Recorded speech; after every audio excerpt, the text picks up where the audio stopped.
Alchemists often referred to their craft as lower astrology because alchemy is essentially applied astrology to the physical world around them.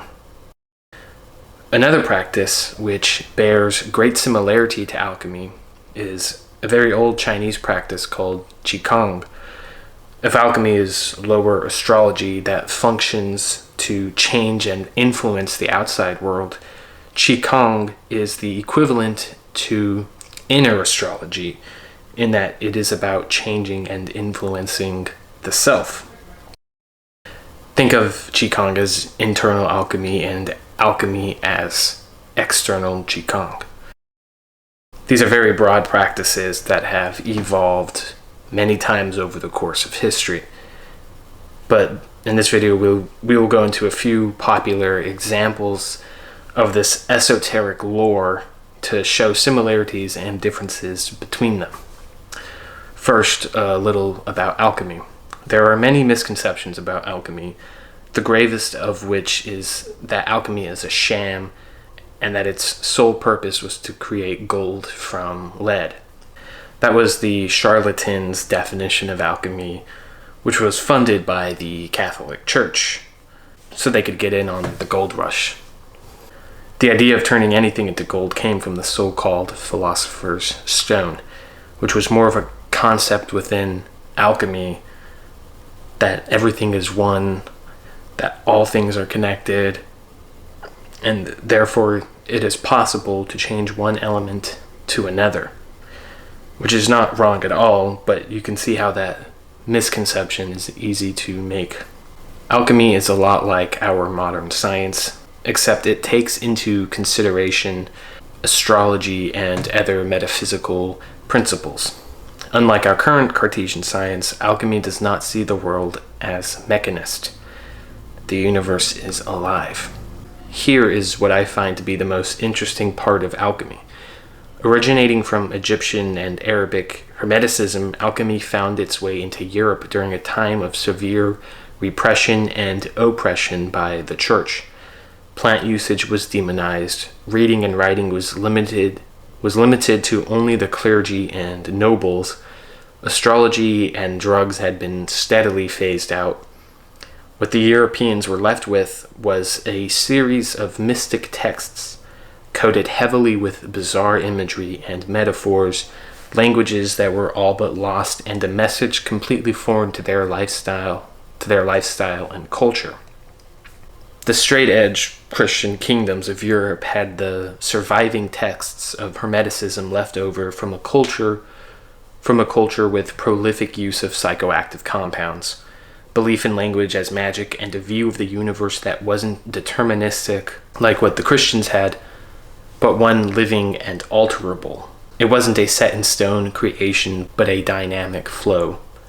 From the very fundamental start, the view of existence, we see overlapping of Qigong practice and alchemy. The world is a microcosm of the universe.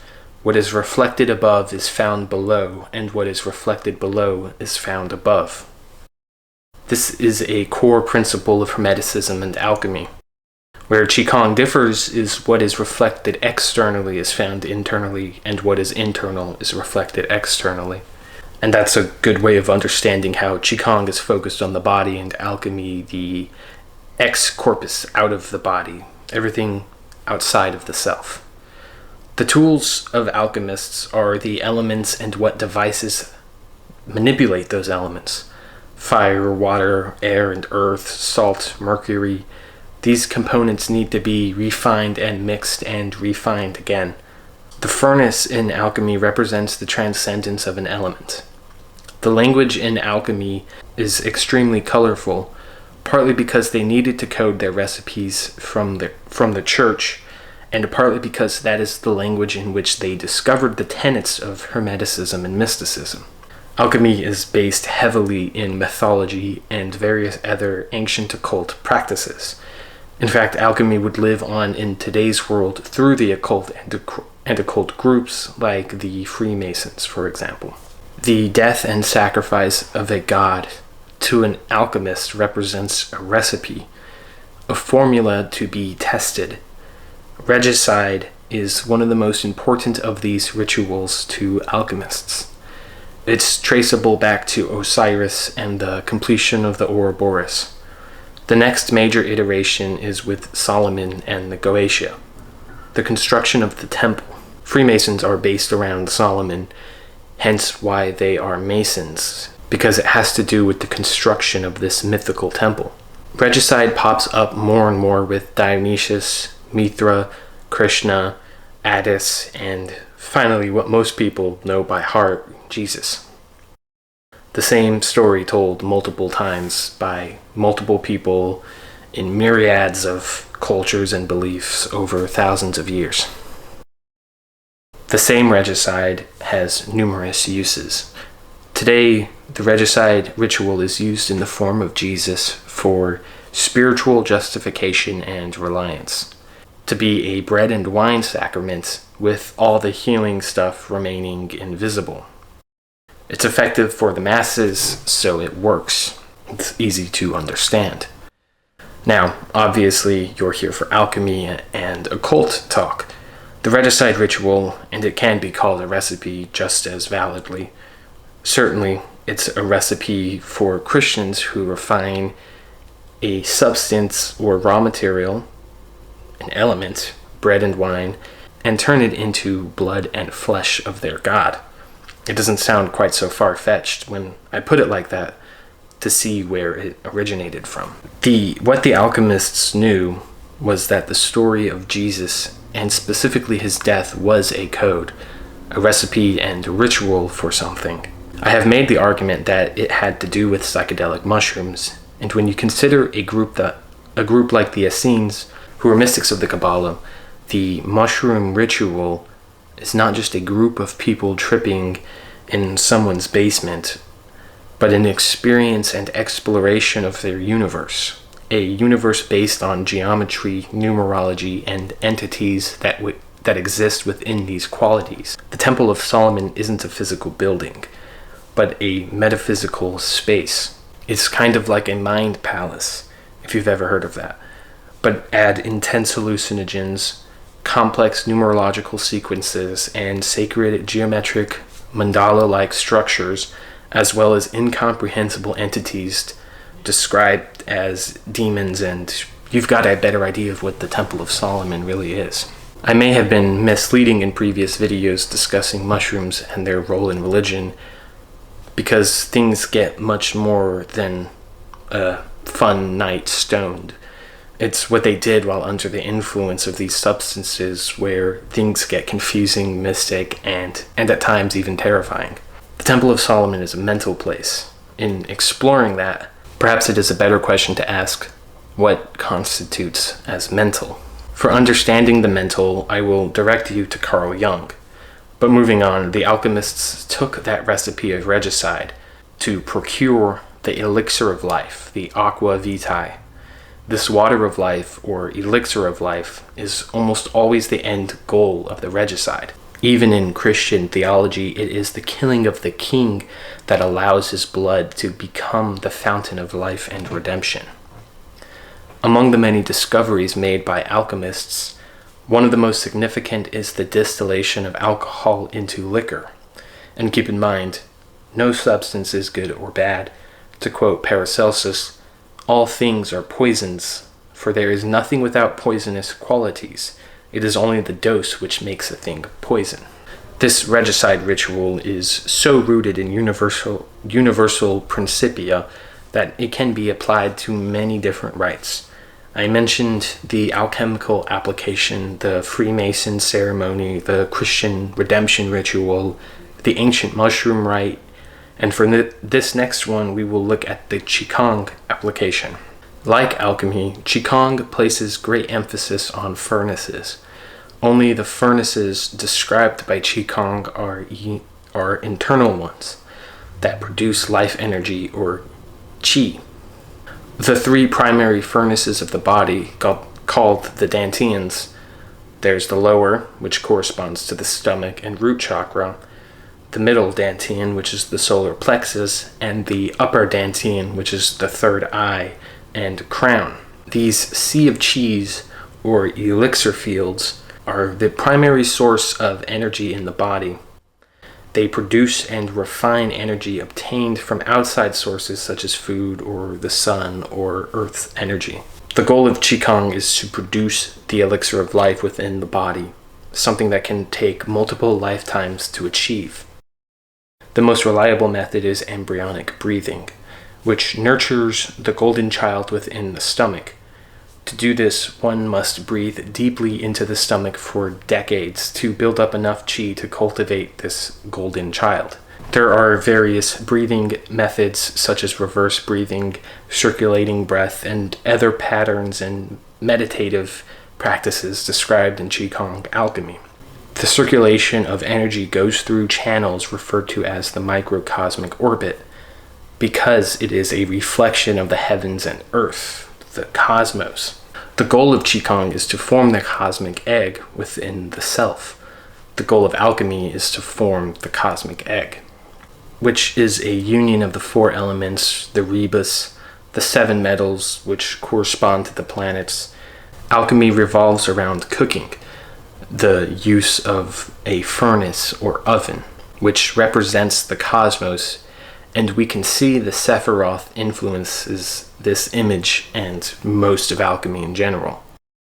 The Sephiroth is as much a chemical guideline, a meditative ladder, a spiritual plane, and the DNA of the universe itself. In chapter 6 of Song of Solomon, we have this quote about the Sephiroth. I went down into the garden of nuts to see the fruits of the valley. Sometimes it's hard to imagine how some of this stuff is relevant, but if you know what to look for, you'll see hermetic, alchemical, and Kabbalistic mysticism in a lot of things. A video could be dedicated to Shakespeare alone, but let me reference this one scene from Hamlet. Hamlet and Rosencrantz are going back and forth about Denmark and prison, and Hamlet says this, "Why then, 'tis none to you, for there is nothing either good or bad, but thinking makes it so. To me it is a prison." Rosencrantz replies, "Why then, your ambition makes it one, 'tis too narrow for your mind." Hamlet says back, "O God, I could be bounded in a nutshell and count myself a king of infinite space, were it not that I have bad dreams." This is referring to the chaos and mind-boggling aspects of the Sephiroth that can make one go mad. Hamlet says that nothing is good or bad, but your mind and perspective dictate that for yourself. Rosencrantz says your ambition makes your mind think it is a prison, and then tells him that it is a narrow-minded idea to think like this. Hamlet responds as saying he could spend his whole life trapped in his mind, in the Sephiroth, that garden of nuts, the Temple of Solomon, were it not for how maddening it is. I've mentioned in a previous video how the Song of Solomon is a dedication to the Amanita muscaria mushroom, a love song equivalent to many of our modern-day songs that personify their love of a certain drug or substance. But with the Song of Solomon, it is further encoded with being the process that one must take to enter the Temple of Solomon. The mushrooms are gateways, a mental gateway. I believe this context is what the alchemists were missing when trying to decipher the ancient mystic manuscripts. But to quote Musashi, there is more than one path to the top of the mountain. The alchemists came to their own conclusions, paralleling and perhaps with subtle influences from Buddhism and Qigong. One more thing I want to bring up for this video, the wounds of Christ, since we're on the subject of regicide. Now, anyone who's watched my channel probably knows that I don't believe he existed. He was an archetype personification of a cryptic and mystic astrological practice from a Jewish sect, likely the Essenes, that were ultimately killed by the Romans. There are a number of reported cases throughout the last millennia of people developing the wounds of Christ, called the stigmata. I'm not going to discredit the possibility of that happening. Maybe it did, maybe it didn't. However, I can offer an explanation as to how and what it is. The Romans crucified people by tying or nailing their arms and feet to wooden beams. What they didn't do was nail the palm of the hand. The bones in the palm are not sturdy enough to support the weight when they used nails. They stuck them through the wrist. Yet the stigmata manifests as wounds in the palms and feet, which aren't the actual wounds of Christ. So what is happening? Again, we turn to Qigong Alchemy to find the answers. There are 5 gateways of the human body, energy channels that feed into specific points of the body. There is one in each palm and in the center of each foot, and one in the crown. These cavities must have been opened inadvertently by the supposed few who have had the stigmata. Interesting how it is still this idea of regicide which these saints have prayed, meditated for decades over, concentrating on nothing but an image of a nailed God. You can see the connection.